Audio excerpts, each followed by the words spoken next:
할렐루야. 네, 오늘 새벽에도 거룩하신 생명이신 하나님의 말씀을 들으시려고 하나님의 전으로 나오신 여러분들과 또한 영상으로 참여하시는 모든 분들 위해 하나님의 은혜와 평강이 있으시길 간절히 축원합니다. 오늘 말씀 제목은 위로하시는 하나님, 위로하시는 하나님입니다. 고린도후서 1장 말씀은 크게 세 부분으로 나누어 볼 수가 있습니다. 1절에서 2절로 문안 인사, 바울의 문안 인사를 나타내고 있고, 3절에서 11절로 고난 중에 위로하시는 하나님, 마지막 12절에서 24절까지로 바울의 방문 연기를 해명함으로 기록이 되어 있습니다. 바울의 방문 연기를 해명함으로 기록이 되어 있습니다. 우리는 어제까지 고린도 전서의 바울의 서신서를 나누었습니다. 고린도전서 16장 마지막은 바울이 고린도 교회를 향한 권면의 말씀을 나누는 것을 우리는 어제 확인을 할 수가 있었고요. 바울은 다른 교회가 그래했던 것처럼, 특히 갈라디아 교회가 그랬던 것처럼 고린도 교회도 예루살렘 교회가 가뭄으로 인해서 도움의 손길이 필요하였기 때문에 그 도움의 손길을 보내줘야 된다라고 권면했었습니다. 바울은 이 권면을 하고 마지막으로 고린도 교회에 문안 인사를 하는 것으로 마치게 되는데, 그 내용은 복음을 가지고 믿음을 굳게 하라라는 내용이었었습니다. 남자답게 강건하라고 하였으며, 또한 모든 일을 할 때 사랑으로 해야 한다라고 말하였었습니다. 그리고 주 안에서 나의 사랑이 주님께서 나에게 주신 그 사랑이 너희와도 함께 할 것이다 말하면서 이 고린도전서를 마무리하는 모습을 볼 수가 있었습니다. 그리고 나서 오늘의 본문은 고린도 후서에 있는 말씀입니다. 바울은 이 아시아에서 환난을 당해 절망한 고린도 교회 성도들과 어려움을 겪었던 상황을 반영해서 이 말씀을 기록하고 있었습니다.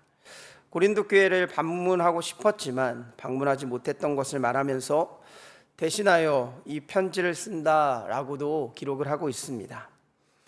바울은 이 편지를 통해 하나님의 위로하심을 받았다고 말하였으며, 또한 고린도 교회가 바울의 권면을 받아 순종하기로 하였다는 것에 대한 감사 또한 이루어내는 것을 볼 수가 있습니다. 바울이 이 고린도서를 쓰면서 그의 마음은 무너져 내리고, 또한 아주 힘들게 이 편지를 작성해서 이 고린도 후서를 눈물의 편지다라고도 이야기를 하지만, 하나님께서는 일을 하고 계셨고, 또한 바울의 신앙이 헛된 것이 아니라는 것을 다시 한번 일깨워주는 계기가 되게 해주는 책이 바로 이 고린도 후서라는 책이었습니다. 오늘 고린도 후서 1장 말씀을 간략하게 살펴보면, 바울이 고린도 교회와 아가야 지역 모든 성도에게 위로하시는 하나님을 찬양하고, 또한 이 서신서를 위로하시는 하나님에 대해서 기록을 하면서 쓰고 있습니다.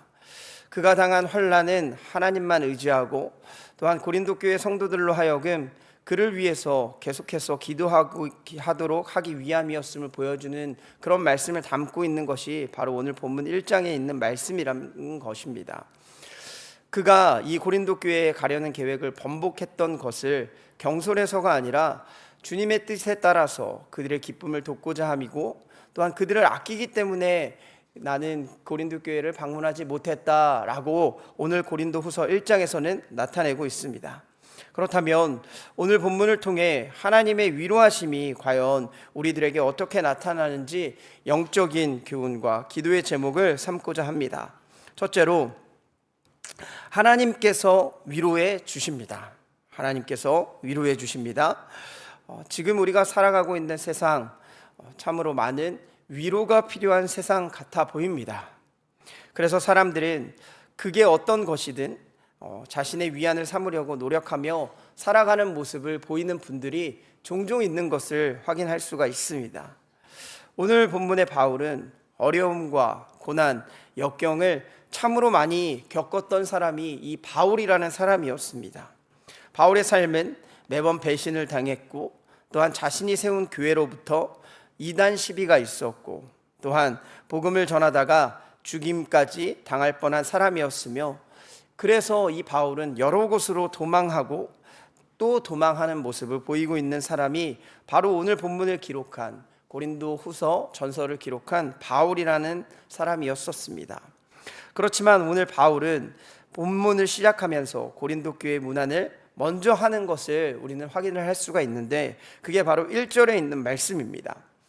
하나님의 뜻으로 말미암아 그리스도 예수의 사도된 바울과 형제 디모데는 고린도에 있는 하나님의 교회와 또 온 아가야에 있는 모든 성도들에게 라고 이야기를 하면서 2절 말씀을 시작합니다.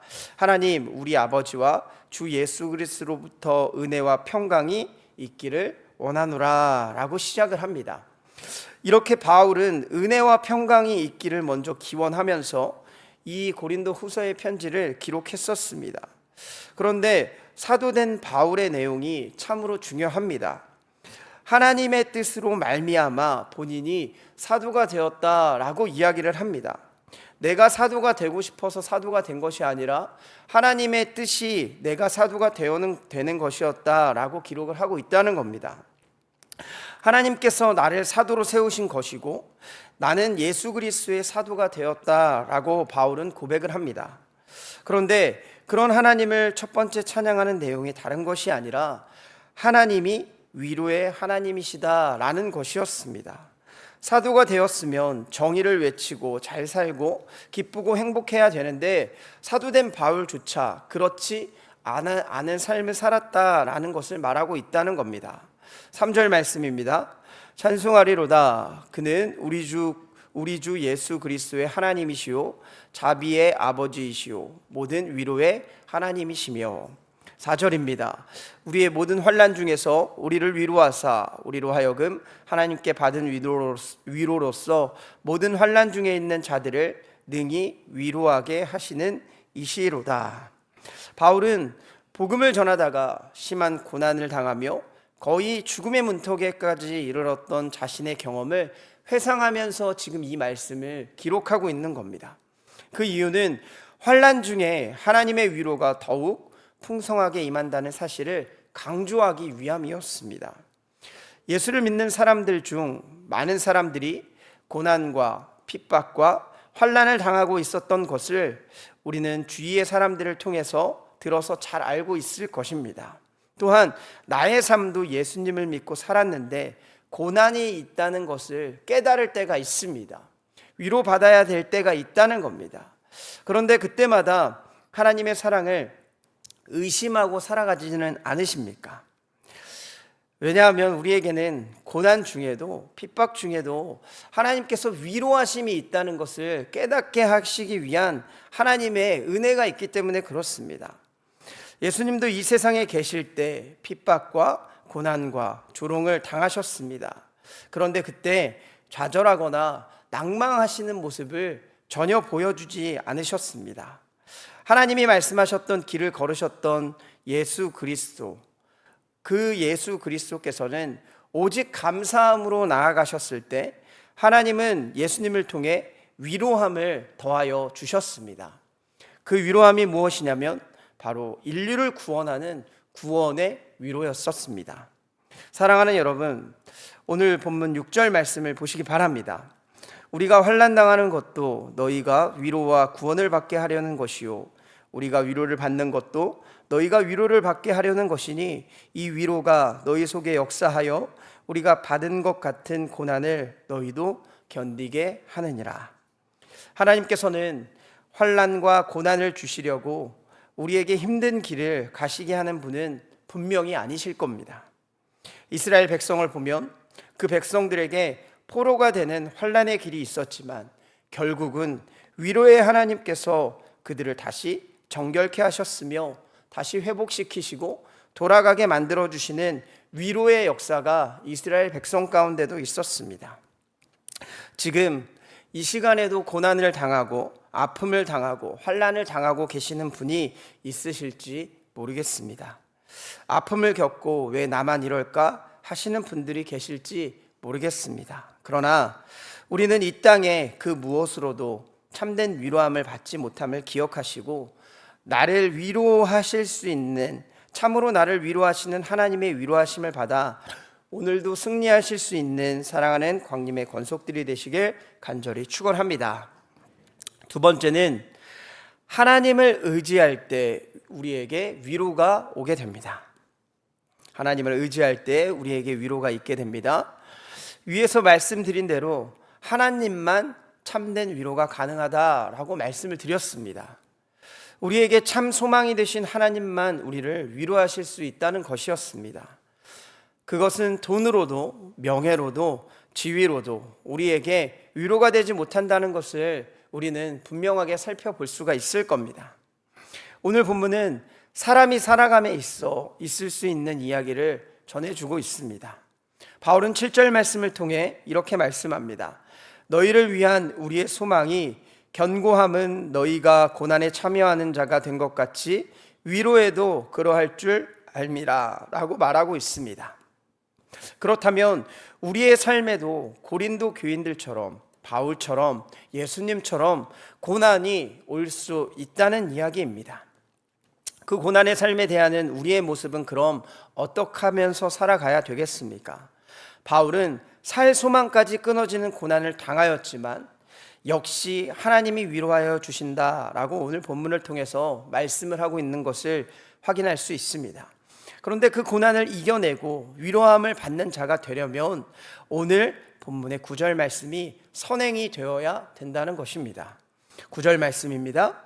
우리는 우리 자신이 사형 선고를 받은 줄 알았으니 이는 우리로 자기를 의지하지 말고 오직 죽은 자를 다시 살리시는 하나님만 의지하게 하심이라. 바울은 사형 선고를 당하는 만큼 고난이 있고 아픔이 있고 혼란이 있었지만 그 중에도 나를 의지하는 것이 아니다라고 말씀을 합니다. 이것은 바로 자기 부정을 나타내는 말인데 하나님만 의지하라라고 말씀하고 있는 것입니다.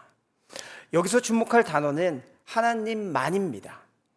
우리는 여기서 바울의 위대한 신앙을 찾아볼 수가 있는데 세상 사람들은 그리고 많은 그리스도인들이 종종 다른 것을 의지하면서 살아가는 모습을 보여주기도 합니다. 우상을 믿는 사람들은 자신도 의지하고 우상도 의지하는 모습을 보여주고도 있습니다. 그래서 자신이 무엇인가도 해보고 무당도 찾아가게 된다는 겁니다. 그런데 오늘 바울은 이렇게 말씀합니다. 다른 것 다 내려놓고 오직 하나님만 의지하면서 살아가라 라고 말씀을 한다는 겁니다. 10절 말씀입니다. 그가 이같이 큰 사망에서 우리를 건지셨고 또 건지실 것이며 이후에도 건지시기를 그에게 바라노라. 바울은 과거에도 나를 위로하셨던 하나님, 지금도 현재에도 나를 위로하고 계시는 하나님, 그리고 미래 다가올 역사에도 위로하실 하나님에 대해서 강력한 말씀으로 선포를 하고 있습니다. 하나님은 반드시 나에게 그렇게 하실 것이라는 믿음이었습니다. 그래서 나를 의지하지 말고 오직 하나님만 의지하라는 말씀을 드리고 있는 것이 오늘 바울의 모습이었습니다. 사랑하는 여러분, 생각해보면 우리 인간들 그리고 여기에 서 있는 저 역시도 참 우매합니다. 그리고 무지합니다. 그리고 또한 연약합니다. 그래서 죄에 빠지기 쉽고 우리의 지혜가 한계가 있어서 세상을 살아갈 때 많은 것이 부족하게 살아가게 됩니다. 그래서 바울은 나를 의지하지 말고 오직 하나님만 의지해라 라고 말씀을 하는 것입니다. 우리에게 위로가 있으려면 참된 위로를 주시는 하나님만 붙들고 살아가라 라고 말씀을 하고 계시다는 겁니다. 시편 62편 8절 말씀에는 이렇게 기록하고 있습니다.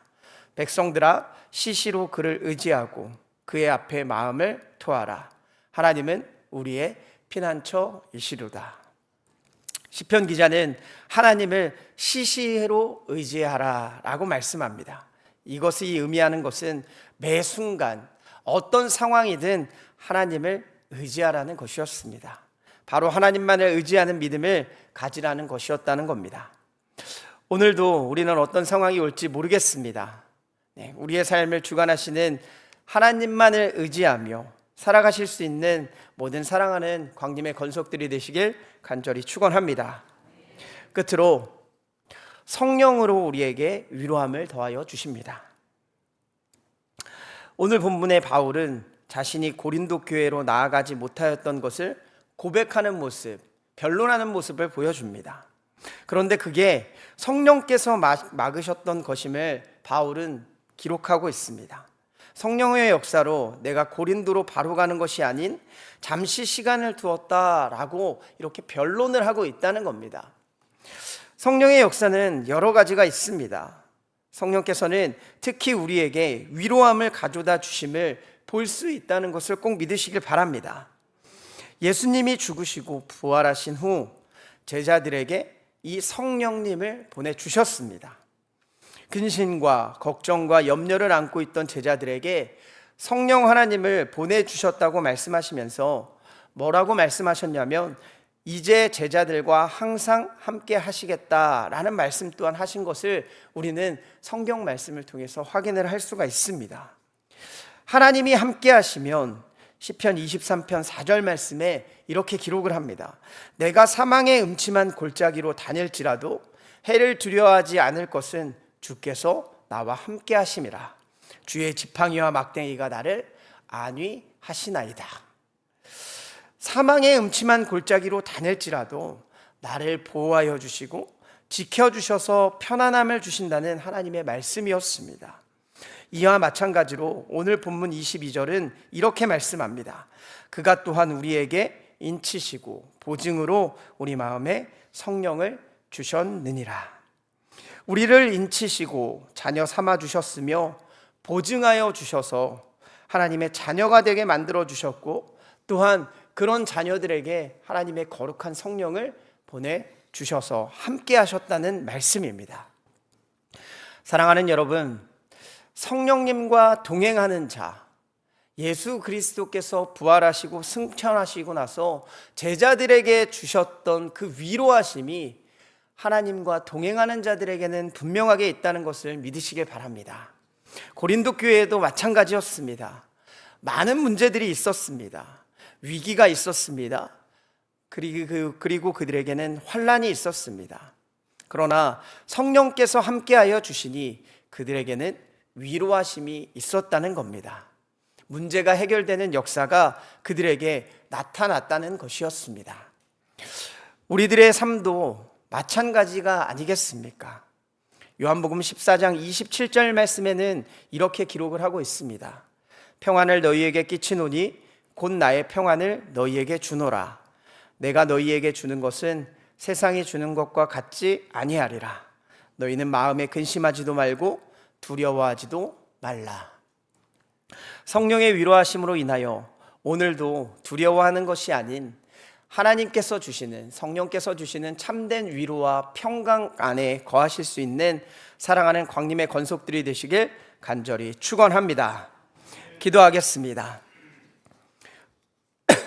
사랑과 은혜가 풍성하신 하나님, 오늘도 거룩한 하나님의 제단으로 올라와 하나님의 말씀을 듣게 하여 주시며 또한 말씀을 통해서 영적 깨달음을 주심에 감사와 영광을 올려드립니다. 오늘 주신 말씀으로 우리를 위로하신 하나님을 바라볼 수 있도록 인도하여 주시옵소서. 하나님께서 분명하게 우리를 위로하여 주신다고 말씀합니다. 우리 마음 가운데 고통과 아픔이 있다면 하나님께서 깨끗하게 위로하여 주시옵고 회복시켜 주시옵소서. 그런데 그 위로의 하나님이 역사하시려면 오직 하나님만을 의지할 때 위로가 가능하다고 말씀하십니다. 이 세상을 살아가며 세상 사람들은 많은 것들을 의지하며 살아가겠지만 우리 광림의 재단에 속해 있는 모든 광림의 권속들은 하나님만을 의지하며 하나님의 말씀을 붙들고 살아갈 수 있는 귀한 주님의 자녀들이 되어 참된 하나님의 위로를 받으며 나아갈 수 있는 귀한 주님의 자녀들 될 수 있도록 축복하여 주시옵소서. 또한 성령께서 우리와 함께 하셔서 우리의 가는 길을 책임져 주시고 또한 우리의 아픔 가운데 성령께서 위로하여 주신다고 말씀하십니다. 오늘 하루도 성령 충만하여 하나님이 주신 참된 위로 가운데 살아가는 귀한 주님의 자녀들 될 수 있도록 축복하여 주시옵소서. 오늘 주님께서 베풀어 주신 은혜와 사랑을 기억하며 마음과 정성을 다해 예물을 드린 손길들이 있습니다. 간절한 마음의 소원을 담아드린 감사원금 11조 1,000번제로 주님 앞에 예물을 올려 드리오니 우리의 기도에 응답하여 주시옵고 하늘의 신령한 복과 땅의 기름진 복으로 충만하게 채워 주시옵소서. 또한 몸과 마음이 영원히 아픈 환우들이 있습니다. 성령님께서 아픈 부위에 친히 안수하여 주시사 치유의 능력이 나타나 깨끗하게 회복시켜 주시옵소서. 그렇게 하실 줄 믿고 감사드리며 사랑이 많으신 예수 그리스도의 이름으로 기도드리옵나이다. 아멘.